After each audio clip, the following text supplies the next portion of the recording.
Good evening.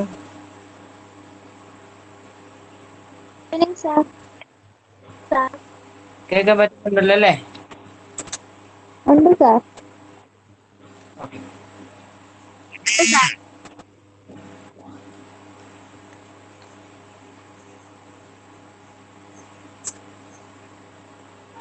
നമുക്ക് ഈ chapter തീർന്നു കഴിയുമ്പോഴേ കേൾക്കാൻ പറ്റുന്നുണ്ടല്ലോ അല്ലേ? ഉണ്ട് സാർ. നമുക്ക് ഈ ചാപ്റ്റർ തീർന്നു കഴിയുമ്പോൾ ഗൂഗിൾ ഫോമിലൂടെ ഒരു ചെറിയ ഇവാലുവേഷൻ നടത്താം കേട്ടോ.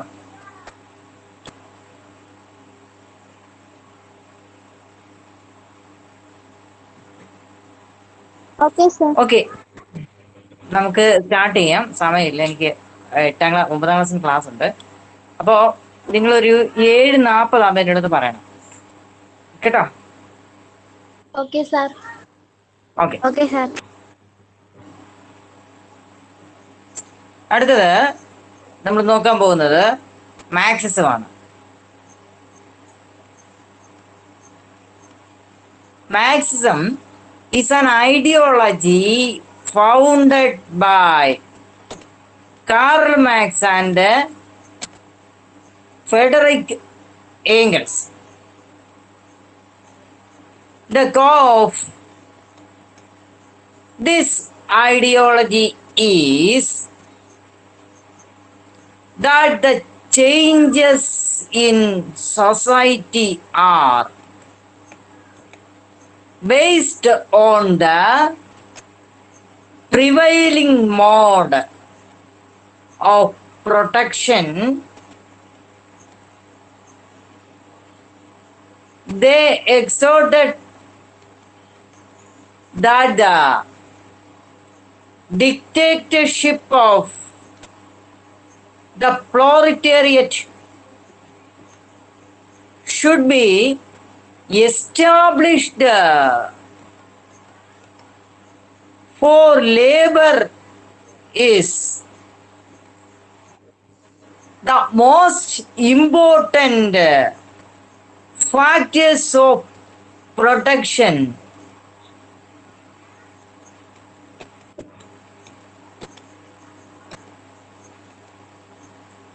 അവിടെ analyze the circumstances led to form a provisional government in Russia. Provisional government എന്താണെന്ന് നമ്മൾ പഠിച്ചു. എങ്ങനെയാണ് ആ പ്രൊവിഷണൽ ഗവൺമെന്റ് റഷ്യയിൽ വന്നതെന്ന് പഠിച്ചു. ആരാണ് ആ പ്രൊവിഷണൽ ഗവൺമെന്റിനെ കൺട്രോൾ ചെയ്തതെന്ന് നമ്മൾ പഠിച്ചു അല്ലേ?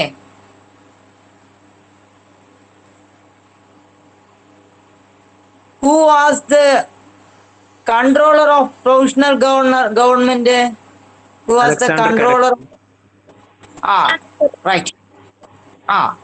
അലക്സാണ്ടർ കറൻസ്കി ആണ് പ്രൊവിഷണൽ ഗവൺമെന്റിന്റെ കൺട്രോളർ, അല്ലെങ്കിൽ അവിടുത്തെ ഗവൺമെന്റിനെ നയിച്ചത്.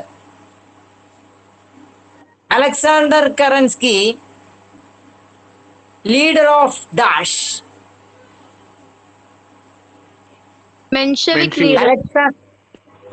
യെസ്, അലക്സാണ്ടർ കറൻസ്കി മെൻഷെവിക്കുകളുടെ ലീഡർ ആയിരുന്നു. Who was the leader of Bolshevik? Lenin and Trotsky. Lenin and Trotsky അല്ലേ? അപ്പോഴ് പിന്നീട് അവിടെ ഉണ്ടായ ഒരു ചേഞ്ചസ്, അല്ലെങ്കിൽ അവിടെ പുതിയതായിട്ട് വന്ന ഒരാശയമാണ് മാർക്സിസം. ആ മാർക്സിസം എന്ന ആശയം മുന്നോട്ട് കൊണ്ടുപോകും, അല്ലെങ്കിൽ ആ മാർക്സിസം എന്ന ആശയം രൂപീകരിച്ചത് ശരിക്കും അദ്ദേഹം ഒരു റഷ്യക്കാരനല്ല, ജർമ്മൻകാരനായിരുന്നു. ആരൊക്കെയായിരുന്നു മാർക്സിസത്തിന്റെ ഉപജ്ഞാതാക്കള്? Karl Marx and Friedrich Engels. Karl മാർക്സും ഫ്രെഡറിക് ഏംഗൽസുമായിരുന്നു മാർക്സിസം എന്ന നൂതനമായ അന്നത്തെ ആ നൂതനമായ ആശയത്തിന്റെ ഉപജ്ഞാതാക്കളാണ്.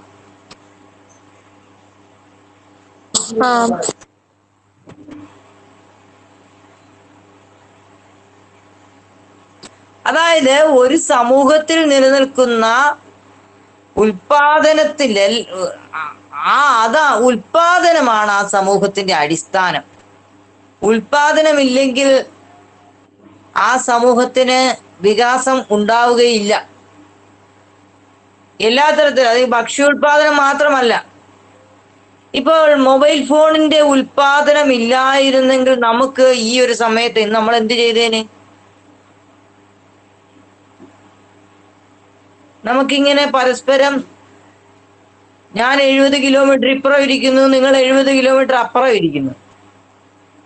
ഈ മൊബൈൽ ഫോണിന്റെ ഉൽപാദനം നടക്കുന്നില്ലായിരുന്നെങ്കിൽ നമുക്ക് ഇങ്ങനെ സംവദിക്കാൻ പറ്റുമോ? ഇല്ല.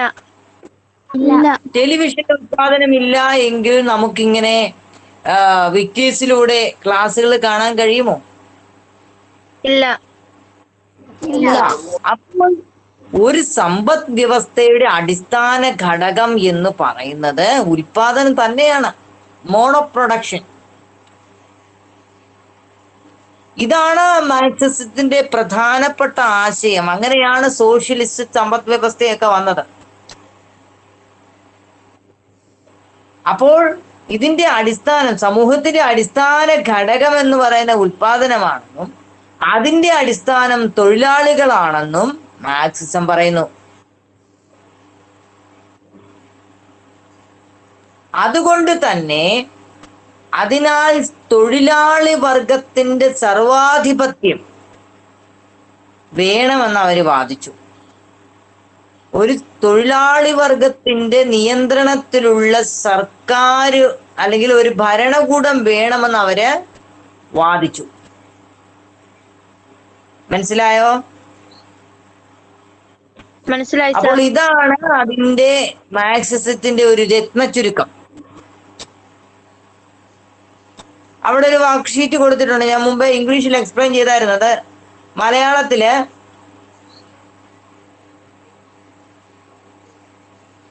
ആ ക്വസ്റ്റ്യൻ നിങ്ങളൊന്ന് ആൻസർ ചെയ്യാൻ ശ്രമിക്കുക. അതായത് റഷ്യയില് താൽക്കാലിക ഗവൺമെന്റ് നിലവിൽ വരാനുണ്ടായ സാഹചര്യം വിശകലനം ചെയ്യുക. മനസ്സിലായോ മലയാളം മീഡിയംകാരെ? മനസ്സിലായി. ഓക്കെ, അത് നോട്ട് ചെയ്തിട്ടോളൂ കേട്ടോ.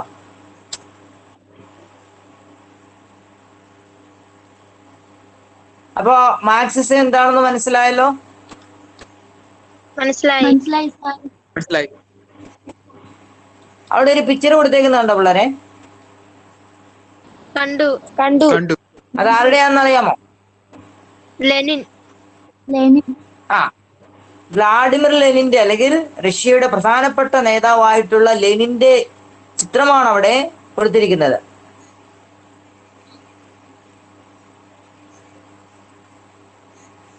മനസ്സിലായി? ചിത്രം മനസ്സിലായല്ലോ?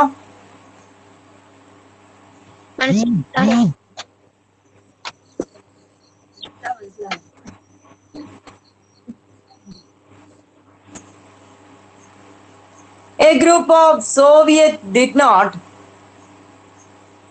approve of the provisional government. Vladimir Lenin, who had been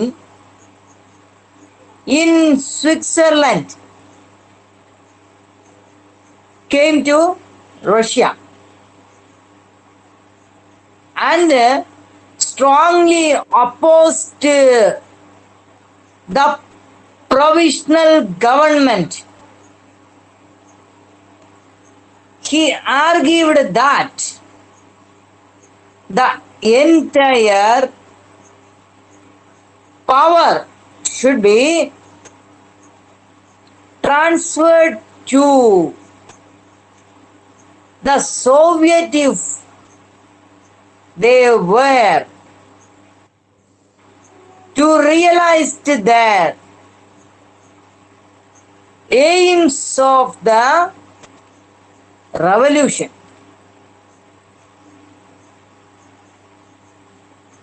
The Bolshevik and the Soviet supported him. They propagated that only proletarians,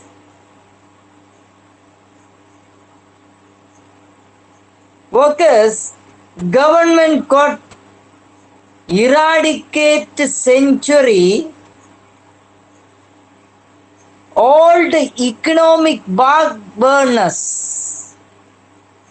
and inequalities. They put forward several demands like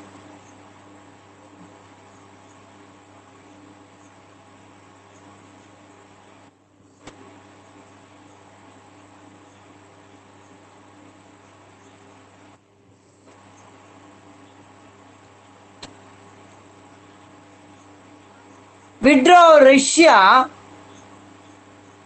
from the First World War, seize the land owned by the lords and distribute them among the farmers. Make factories public properties.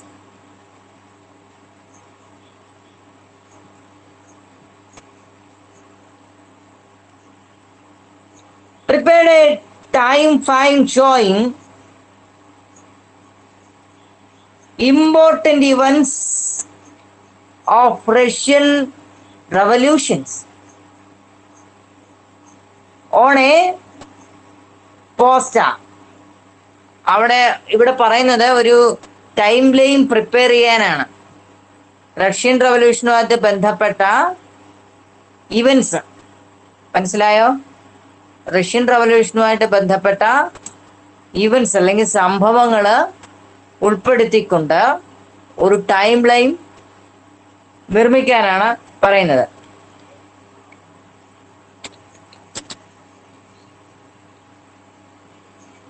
അതായത് മെൻഷെവിക്കുകളുടെ നേതാവായിട്ടുള്ള Alexander കറൻസ്കിയുടെ നേതൃത്വത്തിൽ ഉണ്ടായിരുന്ന ഈ ഗവൺമെന്റിനെ റഷ്യയിൽ ഉണ്ടായിരുന്ന സോവിയറ്റുകൾ ഒരു വിഭാഗം അംഗീകരിച്ചില്ല. ഈ സമയം ലെനിൻ എവിടെയായിരുന്നു? സ്വിറ്റ്സർലൻഡിലായിരുന്നു. അങ്ങനെ സ്വിറ്റ്സർലൻഡിൽ കഴിഞ്ഞിരുന്ന ലെനിൻ എന്നറിയപ്പെടുന്ന വ്ളാഡിമിർ ലെനിൻ റഷ്യയിലെത്തുകയും അങ്ങനെ അദ്ദേഹം റഷ്യയിലെത്തിയ ശേഷം താൽക്കാലിക ഗവൺമെന്റിനെ ശക്തമായിട്ട് വിമർശിച്ചു. ഒരു വിപ്ലവം അതിന്റെ പൂർണ്ണതയിലെത്തണമെങ്കിൽ അല്ലെങ്കിൽ അതിന്റെ ലക്ഷ്യം നേടണമെങ്കിൽ അധികാരമെല്ലാം തന്നെ all the power control of the Soviet അഥവാ എല്ലാ അധികാരങ്ങളും സോവിയറ്റുകൾക്ക് കൈമാറണമെന്ന് അല്ലെങ്കിൽ സോവിയറ്റുകളുടെ നിയന്ത്രണത്തിലായിരിക്കണമെന്ന് ലെനിൻ എന്നറിയപ്പെടുന്ന വ്ളാഡിമിർ ലെനിൻ വാദിച്ചു. അപ്പോൾ അങ്ങനെ വന്നപ്പോഴേക്കും ബോൾഷെവിക് പാർട്ടിയും ലെനിനും ഒക്കെ തന്നെ സോവിയറ്റുകളുടെ ഈ ഒരു നിലപാടിനെ ശക്തമായിട്ട് പിന്തുണച്ചു. റഷ്യയിൽ എന്ന സാമ്പത്തിക പിന്നോക്കാവസ്ഥ, നൂറ്റാണ്ടുകളായിട്ടുള്ള സമ്പദ് വ്യവസ്ഥയാണ് റഷ്യയിൽ അന്ന് പിന്തുടർന്നുകൊണ്ടിരുന്നത്. അങ്ങനെ നൂറ്റാണ്ടുകളായിട്ടുള്ള ഈ സമ്പദ് വ്യവസ്ഥ, അതിന്റെ പിന്നോക്കാവസ്ഥ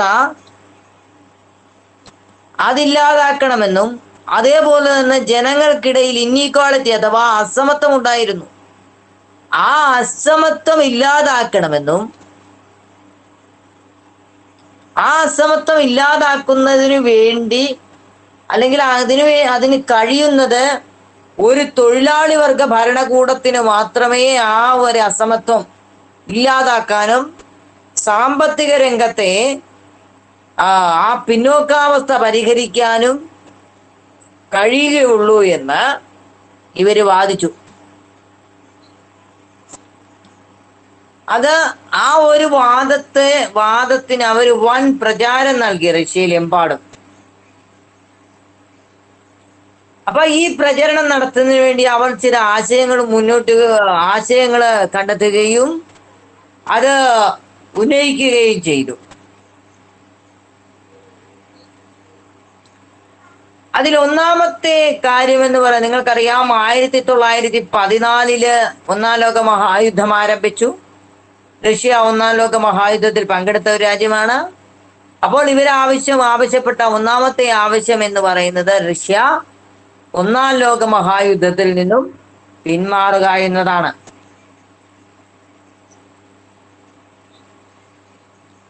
രണ്ടാമത്തെ ആവശ്യം എന്ന് പറയുന്നത് അക്കാലത്ത് പ്രഭുക്കന്മാരുടെ കൈവശം ധാരാളം ഭൂമി ഉണ്ടായിരുന്നു. ആ ധാരാളമായിട്ടുള്ള ഭൂമി പിടിച്ചെടുത്ത് കർഷകർക്ക് വിതരണം ചെയ്യുക. അതായിരുന്നു അവരുടെ രണ്ടാമത്തെ ആവശ്യം. അവരുടെ മൂന്നാമത്തെ ആവശ്യം എന്ന് പറയുന്നത് അക്കാലത്ത് റഷ്യയിൽ ധാരാളം ഫാക്ടറികൾ ഉണ്ടായിരുന്നു. പക്ഷേ ഇതെല്ലാം തന്നെ സ്വകാര്യ മേഖലയിലും അതിലേറിയ പങ്കും നമ്മളുടെ വിദേശ ശക്തികളുമായിരുന്നു നിയന്ത്രിച്ചുകൊണ്ടിരുന്നത്. അങ്ങനെ നിയന്ത്രിച്ചിരുന്ന ഈ ഫാക്ടറികളെല്ലാം തന്നെ ഗവൺമെന്റ് അല്ലെങ്കിൽ പൊതുമേഖലയിലേക്ക് കൊണ്ടുവരിക എന്ന ആവശ്യമാണ് അവർ മൂന്നാമത് ഉന്നയിച്ചത്.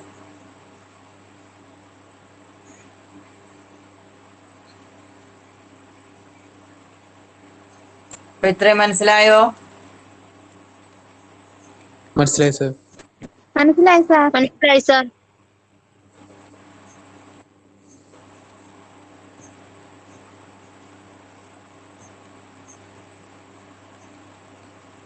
In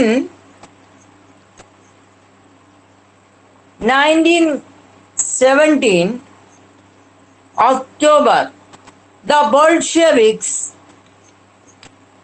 organized and armed rebellion against the provisional government. Kerensky fled from the country and Russia came under the control of the Bolsheviks.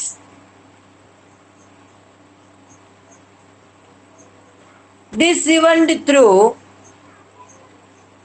which the Bolsheviks attained power is known as the October Revolution. As per Russian calendar, subsequently a convention of the Soviets was held and a cabinet was formed with Lenin as its head.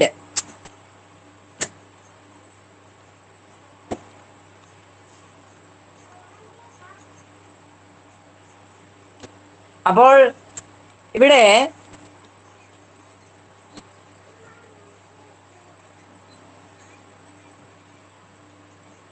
നോക്കുക, 1917 ഒക്ടോബറിൽ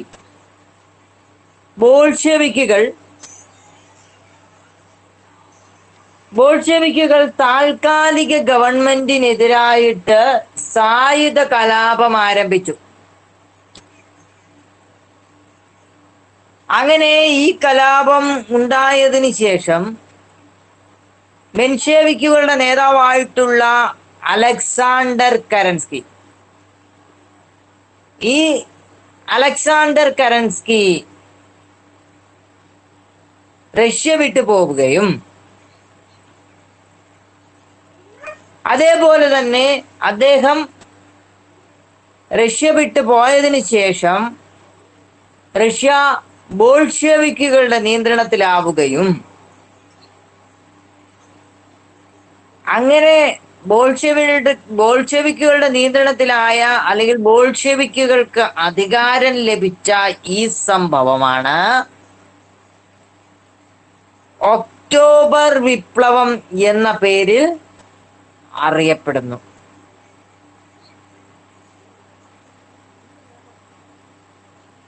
അവിടെ ബ്രാക്കറ്റിൽ കൊടുത്തിട്ടുണ്ട് Russian calendar പ്രകാരം.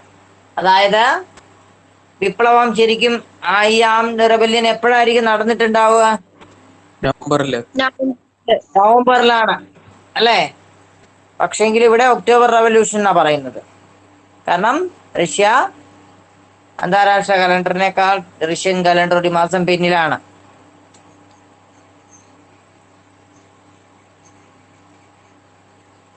തുടർന്ന് ലെനിനെ അധ്യക്ഷനാക്കിക്കൊണ്ട് സോവിയറ്റുകൾ അല്ലെ ബോൾഷെവിക്കുകൾ ഒരു ക്യാബിനറ്റിന് രൂപം നൽകി. ഈ ക്യാബിനറ്റ് അല്ലെ ഈ മന്ത്രിസഭ വിപ്ലവകരമായ ചില നടപടികളാണ് കൈക്കൊണ്ടിട്ടുള്ളത്.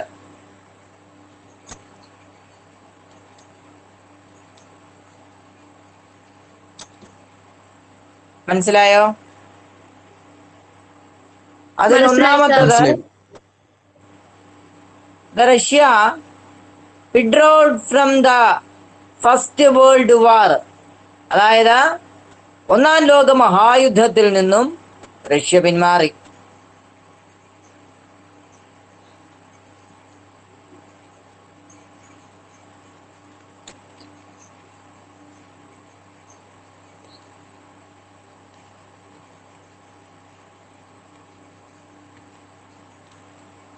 നോക്കിയേ,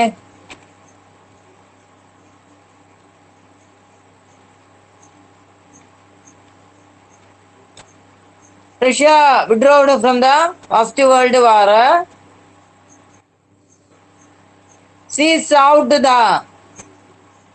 land and distributed among the peasants, gave importance to public sector, introduced the centralized planning, achieved development in the field of science, technology and economy.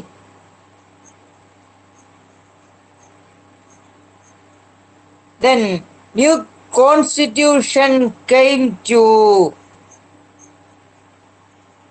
forced in 1924.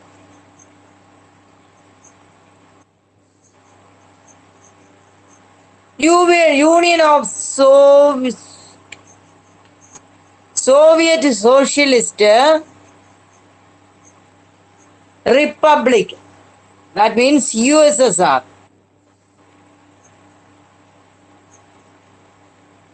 was formed by consolidating different Soviet republics,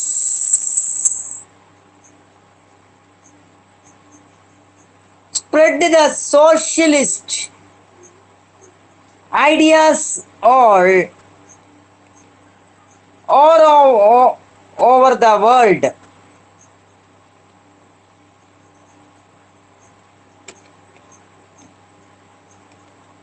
അവിടെ ഒരു question കൊടുത്തേക്കുന്നുണ്ട്, discuss the, കണ്ടോ? കണ്ടു sir.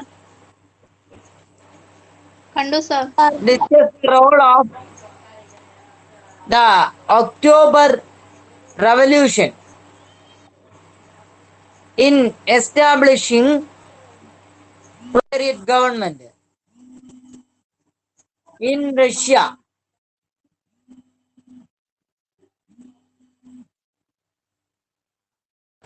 കണ്ടോ? കണ്ടു. Undo. കണ്ടു sir. അപ്പോൾ അതൊന്ന് mark ചെയ്തിട്ടേ, അല്ല അതൊന്ന് നോട്ട് ചെയ്തിട്ടേ. ചെയ്തു സാർ. ചെയ്തോ?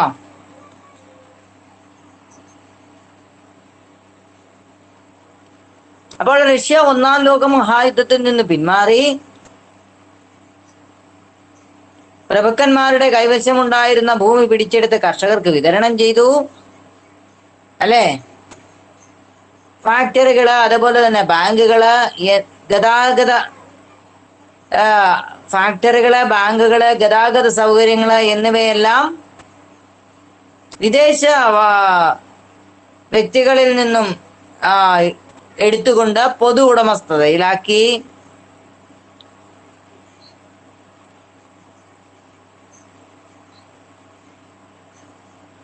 അപ്പോൾ റഷ്യൻ വിപ്ലവം പിൽക്കാല ലോക ചരിത്രത്തിലെ അല്ലെങ്കിൽ പിൽക്കാല ലോക ചരിത്രത്തെ ഒരുപാട് സ്വാധീനിച്ചിട്ടുണ്ട്. വർഷങ്ങളായിട്ട് പിന്നോക്കാവസ്ഥയിൽ നിന്നിരുന്ന റഷ്യയെ സാമ്പത്തിക, അതേപോലെ തന്നെ ശാസ്ത്ര സാങ്കേതിക രംഗങ്ങളില് പുരോഗതി കൈവരിച്ചു. ആ പുരോഗതി കൈവരിക്കാൻ അവരെ സഹായിച്ചത് റഷ്യൻ വിപ്ലവമാണ്. റഷ്യൻ വിപ്ലവം ഉണ്ടായിരുന്നില്ല എങ്കിൽ ഒരുപക്ഷെ അവർക്ക് പെട്ടെന്ന് സാമ്പത്തിക രംഗത്തോ അല്ലെങ്കിൽ സാങ്കേതിക രംഗത്തോ പുരോഗതി കൈവരിക്കാൻ സാധിക്കുകയില്ലായിരുന്നു. കാരണം അവിടുത്തെ എല്ലാ ഉൽപാദന ഉപാധികളും എല്ലാം തന്നെ വിദേശ ശക്തികളുടെ കൈവശമായിരുന്നു. വിദേശ ശക്തികൾ എപ്പോഴും ആ രാജ്യത്തിന്റെ എന്താ പറയാ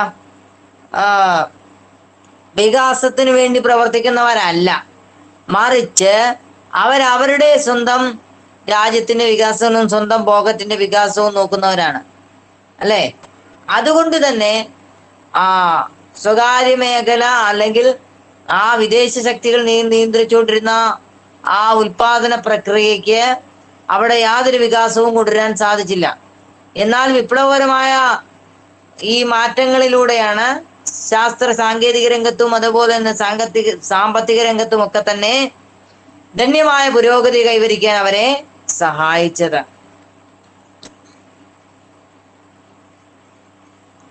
റഷ്യയില് 1924 പുതിയ ഭരണഘടന നിലവിൽ വന്നു റഷ്യയില്. ആ വർഷം ഒന്ന് മാർക്ക് ചെയ്തിടുക.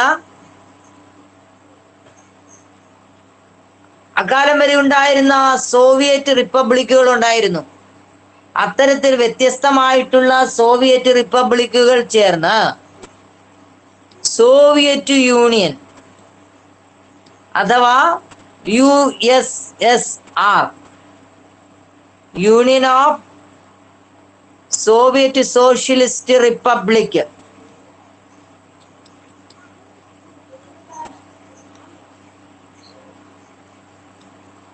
റഷ്യൻ വിപ്ലവം ഉണ്ടായത് കൊണ്ടാണ് സോഷ്യലിസം എന്ന ആശയം ലോകത്തിന്റെ വിവിധ ഭാഗങ്ങളില് വ്യാപിക്കാനായിട്ട് കാരണമായത്.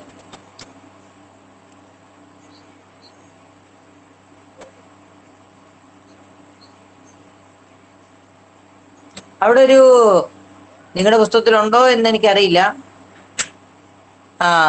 അവിടെ ഒരു പത്രക്കുറിപ്പ് കൊടുത്തിട്ടുണ്ട്, ലെനിൻ ഒപ്പിട്ട അന്നത്തെ ഒരു നിയമവുമായിട്ട് ബന്ധപ്പെട്ട്. നിങ്ങളുടെ പുസ്തകത്തിലുണ്ടോ? ഇല്ല, ഇല്ല സാർ. ഇല്ല. ഓക്കെ. ഇല്ല സാർ.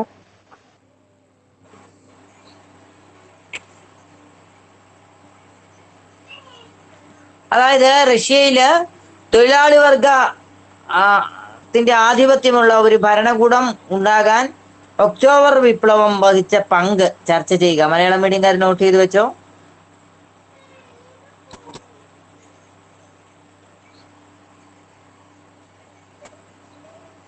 ഇത് സാർ. മനസ്സിലായോ? മനസ്സിലായല്ലോ? മനസ്സിലായി ഇത്രയും സാർ. ഭാഗം മനസ്സിലായല്ലോ? അപ്പോൾ സമയം എത്രയും മക്കളെ? 7:27. ഓക്കെ, നമുക്ക് ചൈനീസ് വിപ്ലവം അടുത്ത ക്ലാസ്സിൽ എടുക്കാം കേട്ടോ. അപ്പോൾ ചൈനീസ് വിപ്ലവമാണ് ഇനിയുള്ളത്. ചൈനീസ് റെവല്യൂഷൻ അല്ലേ? നിങ്ങൾ വിറ്റ്നസിലെ കാണുന്നുണ്ടല്ലോ അല്ലേ? ഉണ്ട് സാർ. ഉണ്ട് സാർ. ഓക്കെ, ക്ലാസ് വീണ്ടും കാണാൻ തോന്നുവാണെങ്കിൽ ഞാൻ അതിനകത്ത് ലിങ്ക് ഇട്ടിട്ടുണ്ട്. ആ ഒരു തവണയോ 2 തവണയോ 3 തവണയോ കാണുന്നത് ഒരു കുഴപ്പമില്ല. 2 or 3 തവണ നിങ്ങൾ കയറി കാണുക. അതിനകത്ത് എഴുതി വരുന്ന നോട്ട്സുകളൊക്കെ കുറിച്ചെടുക്കുക. യൂട്യൂബിൽ കാണുമ്പോൾ നിങ്ങൾക്ക് അവിടെ പോസ് ചെയ്ത് വെച്ചിട്ട് എഴുതാനുള്ള സാഹചര്യമൊക്കെ ഉണ്ടായിരിക്കും. അതുകൊണ്ടാണ് നിങ്ങൾ ടി വി കാണുന്നുണ്ട് എന്ന് എങ്കിൽ പോലും ഞാൻ വീണ്ടും അത് ആ ലിങ്ക് എടുത്ത് അവിടെ പോസ്റ്റ് ചെയ്യും നിങ്ങൾക്ക് വീണ്ടും കാണാനായിട്ട്. ഓക്കെ, അപ്പോൾ ഇന്ന് നടന്ന അത്രയും ക്ലാസ് ഞാനൊരു വീഡിയോ ഫോർമാറ്റിലാക്കി നിങ്ങൾക്ക് ഒന്നും കൂടെ നിങ്ങളുടെ ഗ്രൂപ്പിൽ ഇട്ട് തരാം. അതുപോലെ തന്നെ ഈ ക്ലാസ് യൂട്യൂബിലും കാണാം. ഞാൻ ക്ലാസ് ഒന്നുകൂടെ റെക്കോർഡ് ചെയ്ത് അതിനോടൊപ്പം ഈ സപ്പോർട്ടിങ് കുറച്ച് വീഡിയോസ് ഉണ്ട്. ആ വീഡിയോ കൂടെ ചേർത്ത് ചെറിയ ചെറിയ പോർഷൻസ് ആയിട്ട് നിങ്ങൾക്ക് ഒന്നുകൂടെ ഗ്രൂപ്പിൽ ഞാൻ ഇട്ട് തരാം. അപ്പോൾ കുറച്ചും കൂടെ മനസ്സിലാവും നിങ്ങൾക്ക്. Okay, thank you sir. അപ്പോൾ നമ്മളേതാണ്ട് 4 വിപ്ലവ റെവല്യൂഷൻസിനെ കുറിച്ചാണ് പഠിച്ചത് അല്ലേ? 4 അല്ലേ? Then first one is American War of Independence, second one is French Revolution, and the third one is Latin American Revolution, and the fourth one is Russian Revolution. The last topic is Chinese Revolution ആണ് കേട്ടോ. അത് നാളെയും class ഉണ്ടാവേ. നാളത്തെ time table ഞാൻ ഇട്ട് തരാം. നാളത്തെ സമയക്രമം ഗ്രൂപ്പിലോട്ട് ഞാൻ ഇട്ടേക്കാം. Okay okay okay okay. Thank you sir.